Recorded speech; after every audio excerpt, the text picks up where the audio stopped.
More fallout tonight after that bombshell report from the New York Attorney General's office. The months-long investigation finding the governor was in violation of both state and federal laws by sexually harassing 11 women, including current and former employees and a state trooper on his security detail.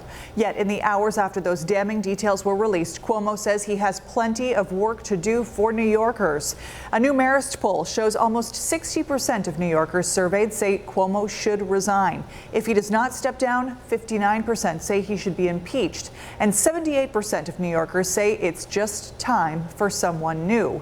Earlier today, several protests and this plane flying over the state capitol with a banner reading, "The report is in, remove Cuomo now." House Speaker Nancy Pelosi and the governors of nearby New Jersey, Connecticut, Rhode Island, and Pennsylvania all joining calls for Cuomo's resignation. Now, unlike the presidential impeachment process, a state impeachment would start in the New York Assembly.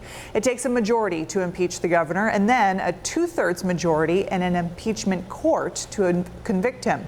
So, would the votes be there?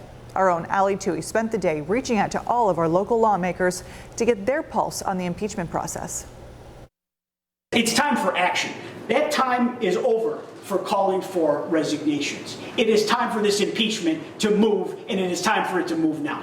That's State GOP Chairman Nick Langworthy calling for the impeachment of Democratic Governor Andrew Cuomo. Many would expect that from the opposing team, but a majority of the Western New York state delegation agree. Cuomo should be removed from office if he doesn't resign. That includes half of local Democrats. Senate Democrat Sean Ryan and Assembly Democrats Pat Burke, John Rivera, and Bill Conrad are calling for resignation or impeachment.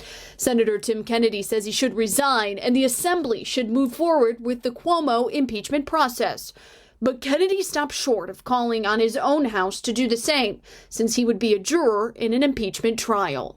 Assembly Majority Leader Crystal Peoples-Stokes also says Cuomo should resign, but says she doesn't believe he will. She, too, is not calling for an impeachment. The spokesman for her office says a lot has to happen before getting to that point. Assembly members Karen McMahon and Monica Wallace also calling for his resignation, but stopped short of an impeachment call. Both are members of the Judiciary Committee, tasked with its own independent investigation. I'm told the committee meets next week to discuss the case. And on the GOP side, all local senators and assembly members say they would vote to impeach Cuomo, except Assemblyman Mike Norris. Norris says he's withholding a position since he too sits on that Judiciary Committee and is part of the investigation. Cuomo responded to the AG report Tuesday and denied any allegation of sexual harassment by current and former female employees. I want you to know directly from me that I never touched anyone inappropriately or made inappropriate sexual advances. Assembly Speaker Carl Heastie says he's waiting for the final report from the Judiciary Committee investigation before possibly moving forward with impeachment proceedings. He has called for the governor to resign in the past and says after reading that AG report, the governor isn't fit to hold office. Ali Tui, 7 Eyewitness News.